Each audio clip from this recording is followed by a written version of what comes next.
Umberto Fracchia è rimasto sempre molto legato a Casalza Ligure e in particolare a Bargone, dove c'era una casa di proprietà dei suoi avi materni, un luogo di quiete e riposo per il letterato, oltre che di ispirazione.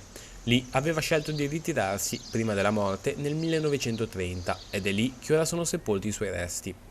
A Bargone, Fracchia aveva stretto contatti con Alfredo Bertello, primo traduttore delle opere di Shakespeare in Italia. Quindi è stato colui che ha portato tutto il teatro elisabettiano del 500 e del 600 a Bargone, a Casarzia Ligure e in Italia. Quindi io vorrei creare con Casarzia Ligure questo binomio Fracchio-Bertello per dare un salto di qualità verso il cielo letterario di queste due grandi figure. Tra le creazioni più importanti di Fracchia c'è la rivista settimanale Fiera Letteraria, fondata e diretta da lui dal 1925 al 1928. Una rivista letteraria sul modello della rivista francese Le Nouvelles Littéraires, che era un po' la rivista a cui Fracchia da cui voleva trarre ispirazione. Ecco. Fracchia fu un intellettuale che si divise tra letteratura, lavoro in casa editrice e giornalismo, una cosa non comune a inizio Novecento, ma che divenne la norma nella seconda metà del secolo. Fracchia è stato per molti anni inviato di diversi giornali, è stato il direttore editoriale della Mondadori, il primo direttore editoriale della Mondadori quando la Mondadori è nata. Si è suddiviso in questi ambiti che poi sono diventati quelli di pertinenza tipica degli scrittori italiani, almeno fino a una certa data, quindi il